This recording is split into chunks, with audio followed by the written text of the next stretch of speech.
Welcome to Coach's Corner, everybody. I'm your host, Coach Tripp, along with Trent Patterson. That's right, man, from Syracuse, New York. Henniger went to play at Alabama. I know a long ways away from home, but we'll get all into that. Trent, thanks for being on the show today, buddy. Oh, Coach Tripp, thank you for having me. So good to see you.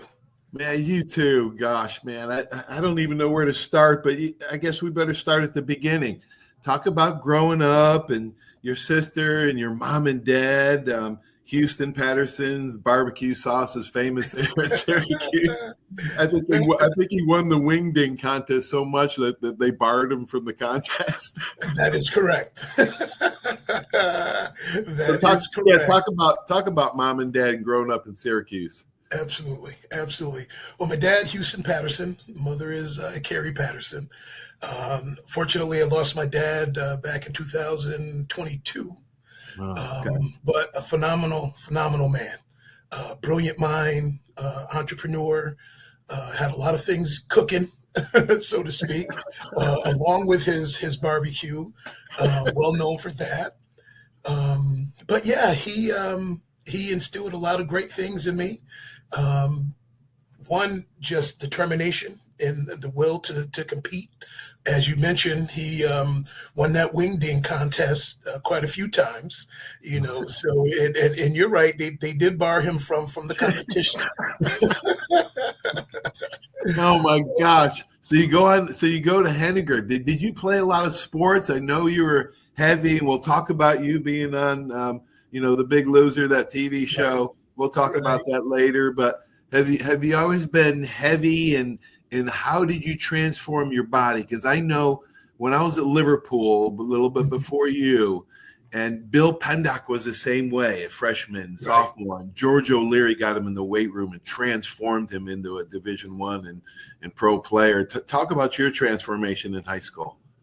Well, yeah, I come from a long line of large folks, so I just fit the bill.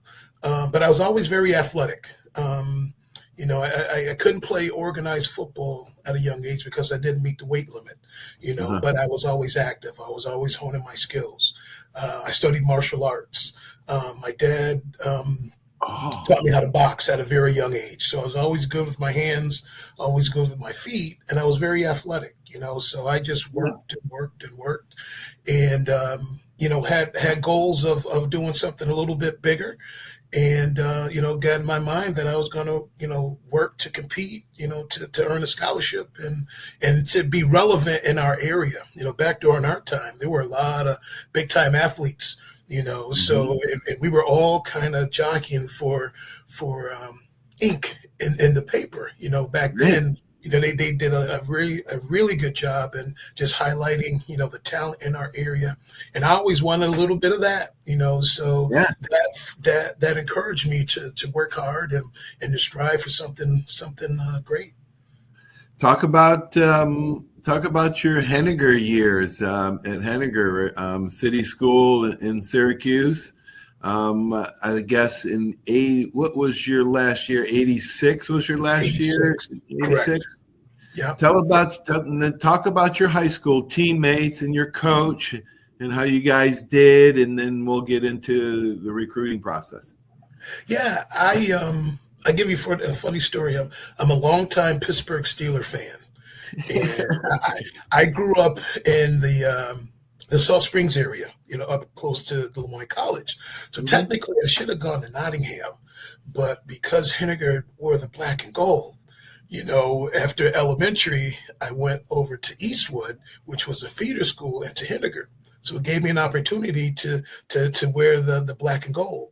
So that's how I actually ended up at Henniger because, and the football, the brand of football was good there too. Right. We had a lot of really good players. Richard Norman, Tony Huddleston, Ray Seals, Mark Seals. So we had a lot of talent.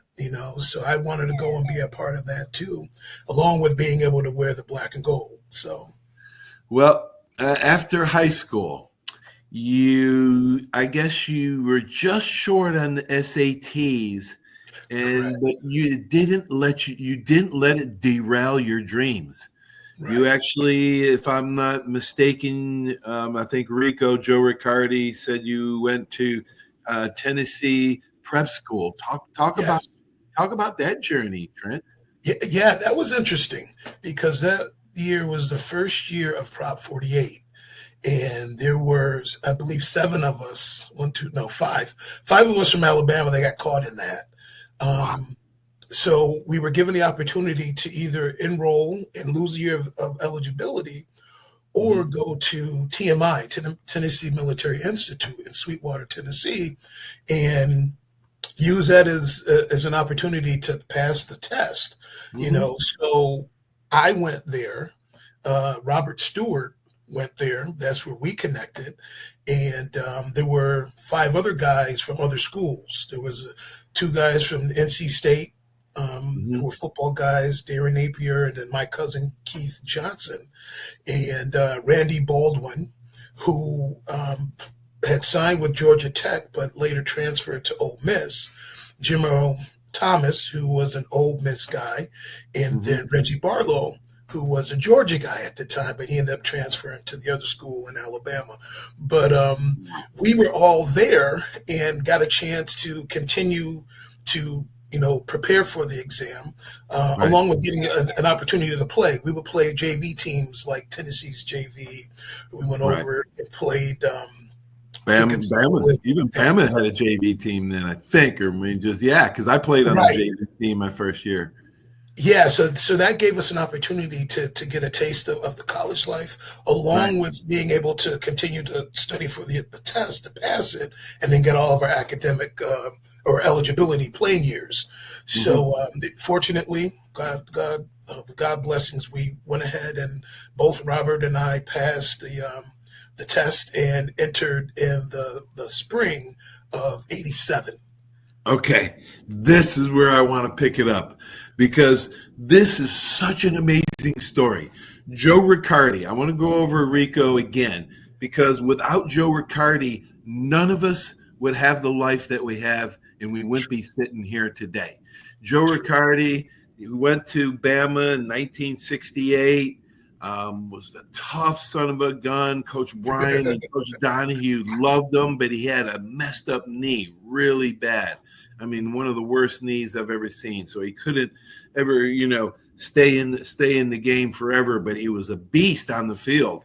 And Joe could tell Yes. you some stories. But he was advocating for all of us, and I want to say all of us because we had a line from Syracuse to Bama. Started with Joe, then it came me. He talked me into going there. And I Mhm. ended up finally, being the first to play and get a scholarship. Todd Richardson from Liverpool High School took my number 23 and played at Bama. That's And then you came in '87 to Bama. Willie Brown followed you.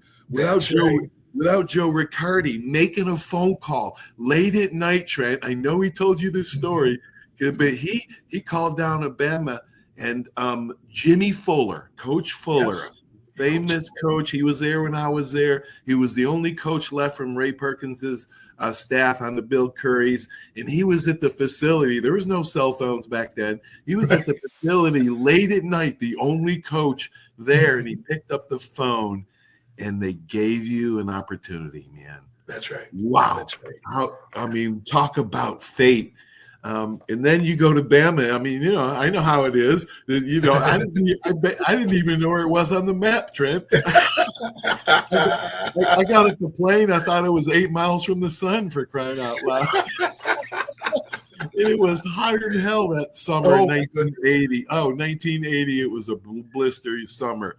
So how did you adjust to the culture, number one, Mhm. the biases which were present back in Yeah. Bama in the '80s, and how did you adjust to the coaches, the teammates? Talk about that adventure. Well, if I'm being honest, that was my number one spot.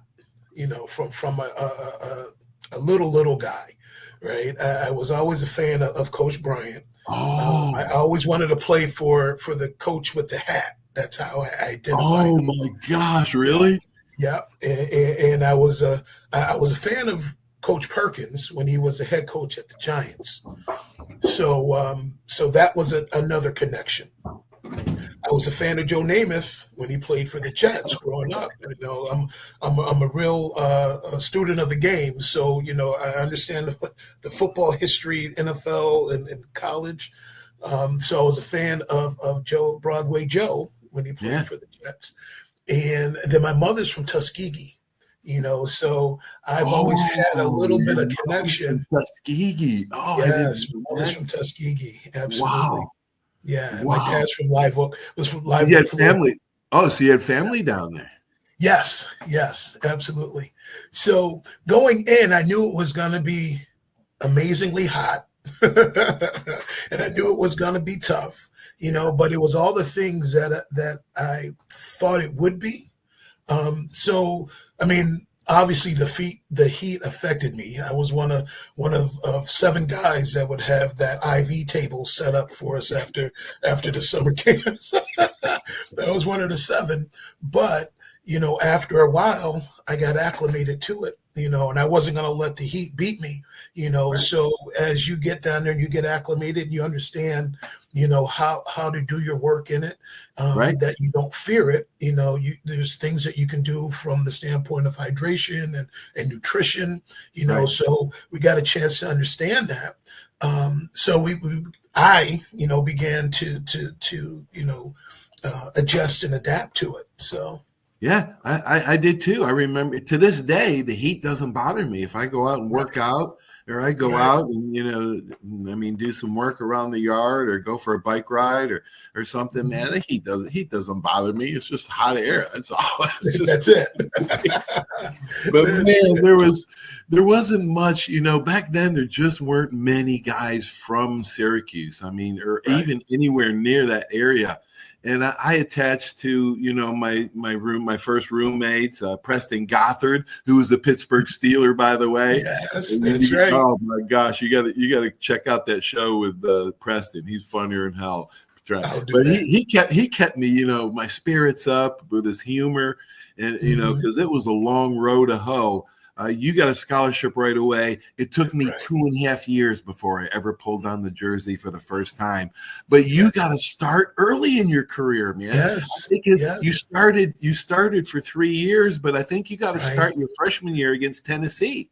Yes, I did. That was talk about that early rise on the depth chart at Bama. Yeah, again, I came to contribute, so I came with the right frame of mind. Initially, I signed as a nose tackle, but when I got there were some injuries on the offensive line, and I'd never forget, Coach Fuller pulled me in and said, "Hey, would you be interested in moving over to the offensive line?" I said, "Sure, Coach. I just want to play." So I got a chance to start one game as a true freshman, and then became a starter my sophomore year. So I never looked back to defense. But I came down with a frame of mind that I'm going to do whatever it takes to get on that field. And it worked out. Wow! Holy cow! All right, talk about was Coach Fuller your position coach? Talk about your position coach. Talk about Coach Curry and some of your teammates that you were buddies that you hung out with. Of course, the offensive line. The offensive line is always close. Anyway. Oh yeah. That was a special group, special time. I came in. Coach Perkins actually signed me. Actually, it was Coach Henshaw. Gene Henshaw came up and we put ink to paper. And, fortunately, by the time we got to Robert and I got to Alabama, Coach Perkins was on his way down to Tampa. Mm-hmm. So they brought in Coach Curry. So we were getting a chance to meet him.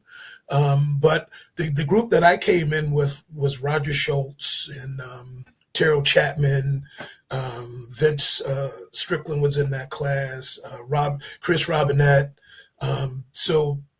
Charlie Abrams, Lamont Russell. So those were my signing group guys, and we actually ended up becoming the kind of the 5, 6, 7 guys that were the guys. So and we had it was very competitive.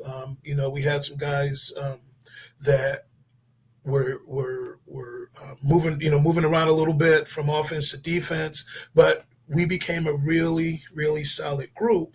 And, it was great. We had 4 offensive coordinators during that time too. So we're kind of, in a little bit of turmoil. Wow. But we still managed to win. We still, made bowl games, played for a national championship, made it to the Sugar Bowl, played against Miami, and we still managed to win.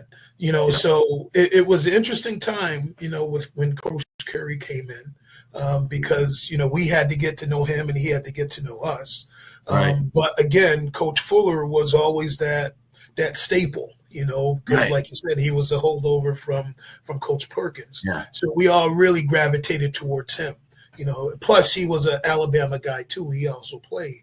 So Right. we really connected with him. He did a phenomenal job with us and just our development. I owe another grad of thanks to is Coach Homer Smith. He was our offensive coordinator. Phenomenal, brilliant mind. And I love both of those guys. Unfortunately, they're no longer with us, but I owe a lot of who I am to them. Because as we go through life, we pull certain things, attributes from men that we're around and friends and that. So I owe a lot of who I am to those guys. Yeah. Oh, good props, man. Good flowers to those guys. Same thing for me with George O'Leary and Coach Bryant. Did Jimmy Fuller ever talk about Coach Bryant? He did. He did. Did he? Yeah. Did he? Yeah. He Wow. did. Yeah. He would share. Stories. He would share the stories. Absolutely. Absolutely. Absolutely. Oh, I tell you what, the connection was good, and a lot of the older guys would come through, like I remember seeing Leroy Jordan. I remember, Kenny Stabler. I remember Joe Namath coming through,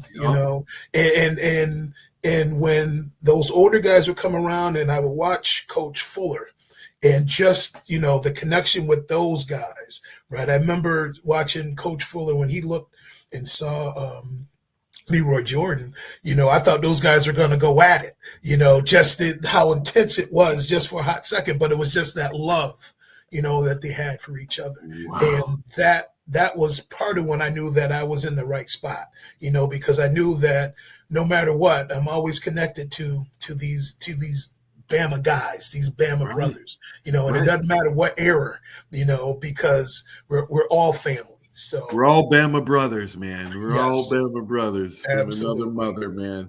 Wow. That's right. All right. Tell a story about the great Homer Smith, man. He was such an icon, a Hall of Famer, a brilliant offensive mind. I never got to know him, but I've read a lot of books, and read a lot of stories on him.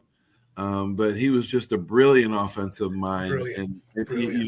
Talk a little bit about him. Oh, special. Like I said, he holds a very special spot in my heart. Just to be able to sit in those meetings and just listen to him talk, right? He had his own verbiage, and just his mannerisms, and you could see the passion, in everything that he did, as he taught his offense. And we were so good at it. My junior year, that was the year we were 10-2. My junior year, we could run. We knew his offense forward and backwards, Wow. and we were good. We were good during that time, Oh, but it was because of him, and just his creativity, and being able to get the most out of us, from Gary Hollingsworth to Saran Stacy to, Lamont Russell, Craig Sanderson, Kevin Turner, right? So we had a solid group, and we knew that offense. We knew that offense from front to back. So, man, God bless his soul, Kevin Turner, yes. ALS. Kerry Good. Yeah, KG. I do a show every Monday night, Trent, with Kerry Good. Do you? Oh my gosh, he is so. You got to catch Monday night shows. Okay. We've done 22 of them, man. He's wisdom filled. KG is so Oh my wisdom goodness. filled, man. He Yeah. now he really was one guy that took me under his wing when I got to Alabama. I remember going on my visit. I was hanging out with Todd and KG, Yeah. and during that time, he always treated me like a brother, and that was just coming out of high school. So KG's another one that has a very special spot in my heart. Yeah, he always looked out for me and made sure that was okay. So, yeah. What a gem, huh? What a gem. Yes. You and absolutely. KG and Trent Richardson. Yes. Todd T Rich, you and Rich. Todd and KG hanging out. Oh my gosh.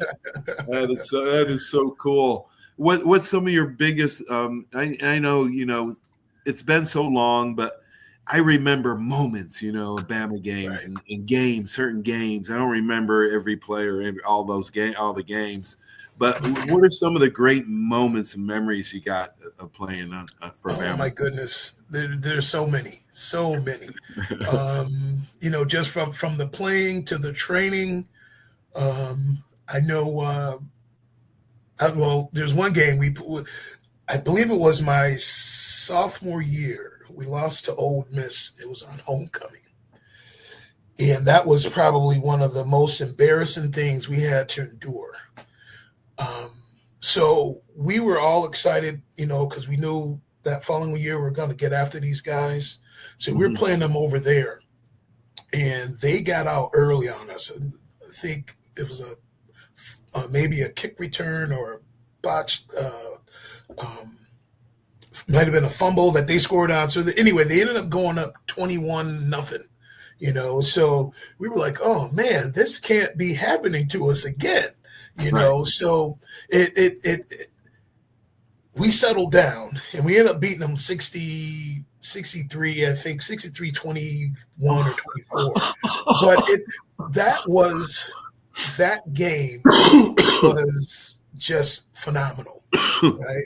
Just phenomenal from the standpoint that everything clicked. We rallied. We knew they weren't better than us. They got a couple of breaks and they capitalized on it. But once we settled down and we started playing football, we knocked them around pretty good. So that was pretty exciting.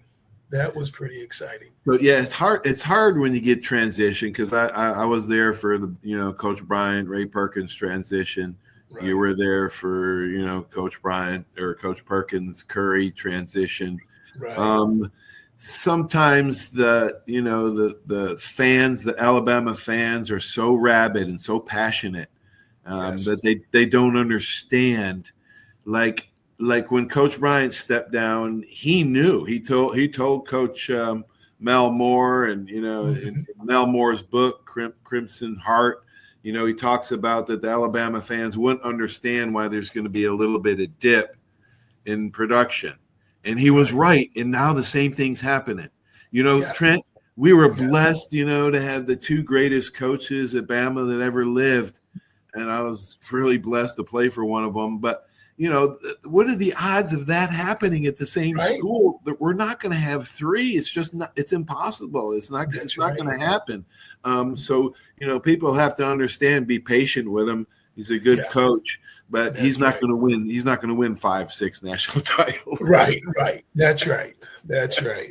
Oh my gosh! All right. So how did you and Roger Schultz? How did you and Roger get picked for the Biggest Loser TV show?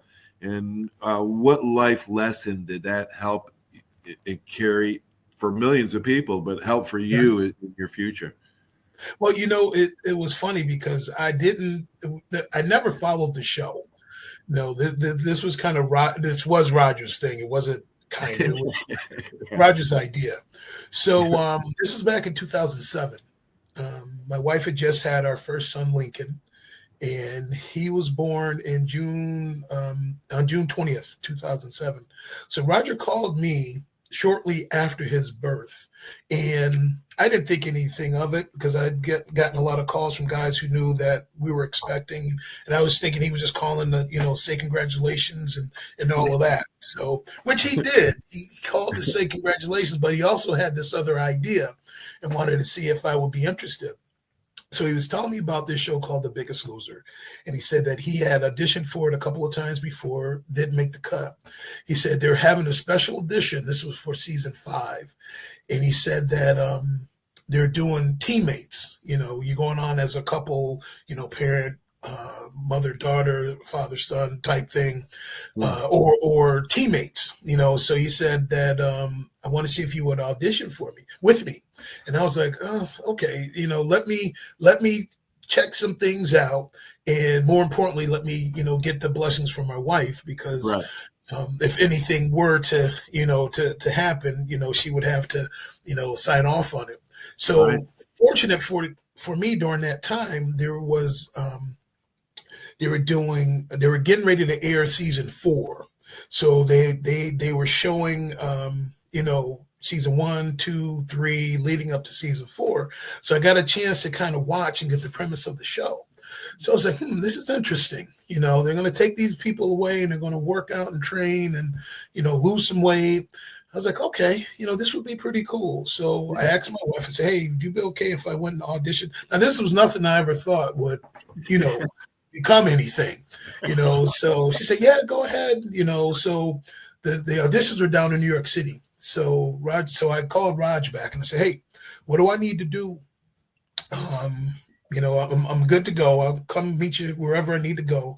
I thought I would have to come back to Alabama, come down, the auditions would be there, but they were in New York City. So I drove down to New York City. Roger flew up. We auditioned, and again, I'm not thinking this is going to come anything. I just say, hey, this will be something we'll talk about, how we auditioned for the show and all of that. So we auditioned and we make it to the second round. So I'm like, okay, so yeah, we like you guys, we're going to push you through to the second round. So we said, okay, what do we got to do? Come back to New York City or, when is that? He said, no, we're going to fly you out to California. I was like, oh, okay, going out to California. Now, I'd never been to California. The closest I had been to Arizona when we went out to play in the Fiesta Bowl. So that's the furthest west that I had gone. So I was like, okay, we'll go. Get a trip to California out of this thing, So they flew us out there. They told us all the things to pack and bring and all of that stuff.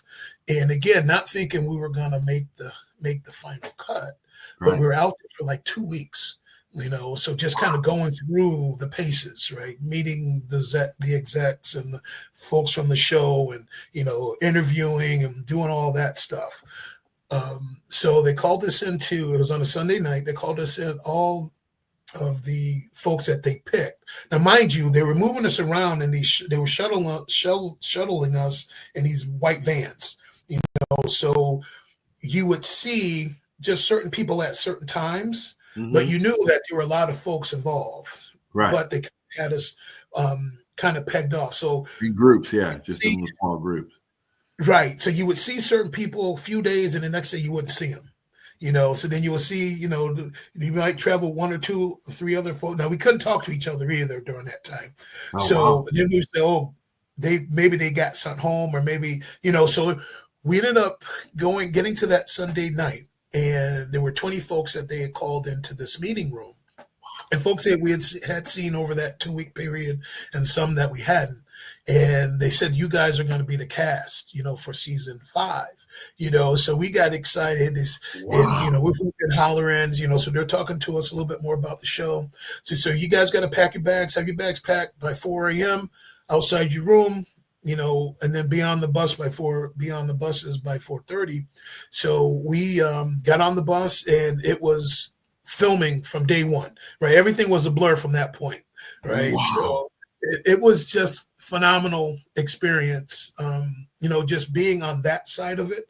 You watch the show and see all of that, but being on the other side, seeing the production of it and all the things that don't make, that didn't make the show. I said, I'm watching the show, I'm like, oh, I remember this was going on at that time, but obviously fit all that into an episode, so just being able to experience that was cool.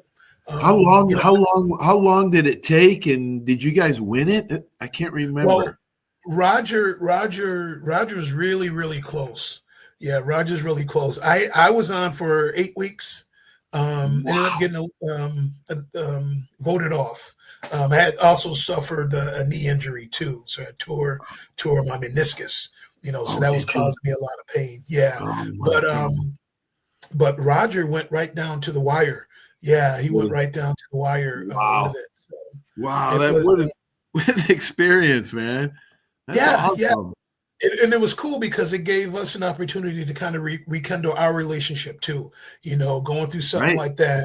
And then understanding just working out. The biggest thing for us was we were just so caught up in life. We're working, we got families, we're Right. just trying to, Right. make a living so we can, take care of what and then we will become the last people on the totem pole. Yeah, that So you take care of, right? You're taking right, care of yourself absolutely, last, taking care of everybody else.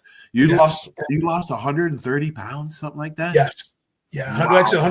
141 at Wow. that time. Yeah, yeah. Holy cow. All right. So now let's talk about what you're doing now. You're living in Binghamton, New York. Yeah. Are you coaching, training? Do you host Wellness Training Academy? And talk about the book that you wrote with World Strongman champ Bill Clark. Talk about that. Yeah, yeah. Yeah, I ended up in the Binghamton area because there were two players here from that played with me at Alabama. So Ray Stanton, who was a quarterback, and then Mike Ramil, who was a defensive tackle. Mhm. So I hosted Ray when he came down to visit, and he ended up signing. So we became really close friends. So we would drive back and forth to Tuscaloosa together. Wow. So so we were at Alabama, and then Ramil transferred in. Ramil ended up marrying Ray's sister, who also came to Alabama when Ray was there. So Uh, so they all ended up here in Binghamton. mhm. So they started a semi-pro football team back, and they came up to Syracuse to get me and say, "Hey, do you want to come down and play with us?" I was like, "Sure, I'll come down and play." Ended up liking the area, so ended up staying. Yeah. So I've been here it's about 25 years now, Oh, in the wow. Binghamton area. I work at a school just outside of Binghamton called Shenango Valley School Districts. Yeah. So I'm one of the security coordinators there. So I've been there just about 20, I'm in my 24th year there Wow. at that school. So I do that during the day. I have been on and on coaching football there, but I also have a training business where I do more strength and conditioning things. Okay. So I have a football academy, PCU football academy, where that's all about developing players Wow. and teaching more of the nuances of how to play their position. Yeah, Uh, yeah, I have, position teaching and expert yeah, strength and conditioning. Because Trent, absolutely. I see that even down here in Florida, which is a hotbed, right, for talent. But even the Right. high school coaches, and I coached for 20 years, and when I first got into coaching, I realized because I had Hall of Fame strength coaches, Al Yep. Miller and Kent Johnston, I realized Yes. that I would have never played at Alabama if it wasn't for my strength coaches. So I knew Yes. the importance of it. So I went and got certified, CSCS certified, Yep. which, by the Yep. way, was the hardest dang test. Harder Uh-huh. than Trent, it was harder than any business course that I ever took Yes. in Alabama. Yes. So I passed that and became a certified strength coach. But I Mhm. came to realize that high school coaches are great at what they do. They're Right. professional teachers. They know their sport, their X's and O's, but Right. they don't know diddly about strength and conditioning. Exactly. And they think they do. They have to get That's over right. that ego. But Yep. and Absolutely. that's why you running your business and I ran a business for years and conditioning Yep. business. And that was the exact reason why I started it is because I wanted to teach kids at a younger age the things that I had learned, because I was on the tail end of Coach Johnson and them, but I had Mhm. Coach Rich Wingo, so Right. he was our head strength coach along with Rocky Colburn and Yeah, Terry Rocky. Jones. Yep, yep. And Byron Bragg was there for a short time, so I got a chance to learn a lot from those guys. And then LeBaron Brothers came on when they brought in. Well, actually, I graduated with Coach Stallings, so He came in with Coach Stallings. So that was another reason why I started doing what I do, because in my mind, I was like, man, it would be really cool to have started learning this stuff in the 7th grade, when I really wanted to pursue football. And having, just the kind of that inside understanding of how to do cleans and snatches, because when I got my workout from Alabama, I got the packet and it had cleans and snatches, and I didn't know how to do them. The only thing I knew about a clean was watching the Wide World of Sports, right? seeing them do those exercises, but there was nobody at Henniger that could teach me how to execute them. Like the bench and the squat, I did those things, but that was the most common. But I was like, man, this would be really cool to take this stuff and start package it so the kids can really start to grow with it. So Absolutely. That was the main motivation for that. Yeah. Oh, good for you, man. Good for you. Passing it on, man. Passing your knowledge on to the others. Rocky Colburn was a DB with me. With you, right? With me. Yep. Rocky Colburn was DB, and I had to hit him in practice. Trent, he ain't very big, right? He was 165 pounds, but he hit you like he's 210. Yes. And he hit so much that Coach Bryant loved him, man. Coach Bryant loved Rocky. And Rocky wouldn't say shit if he had a mouthful. That's right. He's to this day, I can't get him on the show because he doesn't talk. Man, he was smart. He was smart. He was tough. Bill Curry. Did Coach Curry ever talk about Vince Lombardi because he played for him? Yes, he did. Yeah, he wrote a book, 10 Men in the Huddle, and I haven't got it yet. I want to read it. Have you read that book by any chance? I have not. But yeah, he was another phenomenal coach to have been able to learn from. He was tough. He understood it. He was a center. So he understood the old line. In that. And again, very fortunate to have had an opportunity to play. While he was here and to learn from him. As well. So yeah, he's a good man. He's a good spiritual guy. I played for him in the Blue-Gray All-Star game in 1984. So I got to know him. I'll tell you a funny story of that game. Doesn't have anything to do with it, but it's just a funny story. We were Bill Curry and Ray Perkins and Coach Frank Howard were standing in that practice during practice for the Blue-Gray game. They were standing behind the secondary because, that's where a lot of the coaches stood to see the play unfold, right? Well, I was covering in the slot, man-to-man, a guy named Jerry Rice. Okay, so I'm one-on-one with Jerry Rice in the slot, and but in the All-Star games, you can only play like 2 coverages, either man or cover 3 or something, right? So that's man-to-man with Jerry. And he comes and he stems me and does a post right down the middle of the field, right? So him and I are hauling ass down the field, and we look back for the ball, right? We both look back for the ball, and as soon as we look back for the ball, boom, we run right into old Coach Frank Howard. Oh my! Oh yeah! Full speed, Trent. Perk sidestepped it and got out of the way. Bill Curry sidestepped it and got out of our way. But old Coach Frank Howard was older and wasn't as quick, right? So I took Coach's right shoulder, and Jerry took his other shoulder, and we flipped him. We hit him so hard. Yeah, we flipped him, and he landed on his back. And he was laying on his back with his mouth open and his eyes open, not breathing. Oh my! Yeah. So So Jerry Rice and I are calling over the trainers. Hey, come help coach! Come help coach! Before the trainers could get over there, Perk runs over, kneels down, sticks his hand in his mouth, and pulls out a big old chaw of tobacco. He was choking on a chaw. Really? Oh my goodness! They had to call the ambulance. Take him away. I'll wow. never forget that. Jerry and I bet Oh, Jerry Rice remembers that to this day, man. I'm sure. We almost killed old coach Frank Howard in practice. Wow. But Oh, man, wow. I'm so proud of you, Trent, man. Things you've done.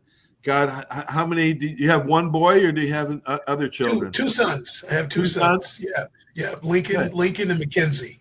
Yeah. Awesome. Yeah. Awesome. So Lincoln's a senior. Yeah, he's a senior in high school. He'll be graduating and attending the Binghamton University. So he's going to get an opportunity to compete in track and field there. Then my youngest, Mac, he is a sophomore. Yeah, so he'll have a couple more years here before he heads out. Awesome, man. So proud of you, brother. Thanks for doing this, man. It was so much fun. Yeah, absolutely. Yeah. We'll have to do it again soon. And good. shout out to our Tide and Joe Riccardi and Rico. Yeah. Yes, Big Joe. Thank you, brother. Thanks, Hey, Trent. I appreciate you. Love you, brother. Oh, I got one more question before I let you go. And I got this from Timmy Green, my high school teammate. God, he got ALS too, right? Yes. How many of our teammates got ALS? It's just crazy.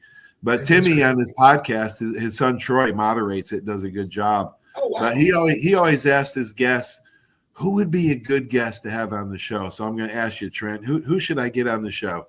Oh, my goodness. Have you had Roger Schultz on yet? No, I haven't. No, I knew you were going to say that. I'm glad you did.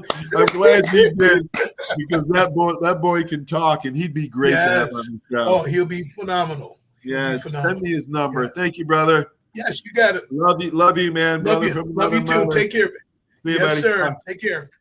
Man, Trent Patterson, unbelievable. The link from Syracuse to Bama, it was a beautiful one. Short-lived. I wish it would continue, but man, the memories that we had. I want to thank him. Thank everybody for watching the show. Have a great sports weekend. Stay tuned for these great messages. If you like the podcast, share it on YouTube channel. Subscribe. Thanks for watching, everybody. Have a great sports weekend. See you soon. There's a reason why Hill Kelly in Pensacola is the #1 selling Chrysler Dodge Jeep Ram dealer between Jacksonville and New Orleans. While other dealers have taken advantage of a competitive market with higher prices, Hill Kelly has discounted prices to the lowest of the year. And Hill Kelly in Pensacola won't surprise you with excessive charges beyond the selling price. Come see why people from Milton, Pace, Foley, Bay Minette, Daphne, Gulf Shores, Mobile, and beyond are driving to Hill Kelly in Pensacola to buy their next new Chrysler, Dodge, Jeep, or Ram. At Hill Kelly, the bottom line price and your satisfaction are what really matter. So before you sign, check the bottom line and make the trip to Hill Kelly in Pensacola to see what true local ownership can do for you. At Hill Kelly Chrysler, Dodge, Jeep, Ram, Highway 29 in Car City, Pensacola. Or shop online 24/7 at hillkellydodge.com. When it comes to bottom line pricing, nobody beats a Hill Kelly deal. Nobody. That's you trying to fix the plumbing yourself to save a few bucks. Doing things yourself doesn't always end well. The same goes for insurance. That's why Auto Owners works with local independent agents who tailor coverage to meet your needs and offer discounts for life, home, car, and business insurance. Because sometimes you need a professional to get the job done right. That's simple human sense. 75 years of service in high-tech today. It's Pensacola Glass Company at 433-8348. High-tech is a term often applied to advanced services and products in today's marketplace. And today, glass is much more than a simple pane of brittle, see-through stuff we hit baseballs through when we were kids. Glass is now a product with unique flexibility in both performance and application. And Pensacola Glass Company is growing right along. That's Pensacola Glass Company at 433-8348. Are you riding around in a filthy vehicle? Dirty car no more. Visit Ronnie's Car Wash today to get it shining in no time. They have 3 convenient locations with another coming soon. The unlimited monthly wash packages start as low as $14.95 per month with free vacuums, multi-purpose spray and towels. Visit them in Gulf Breeze, Navarre, Fort Walton, and soon Crestview. Don't wait, wash today. Be sure to see Ronnie's Car Wash on Facebook to see the latest specials and discounts. You'll be riding and shining in no time.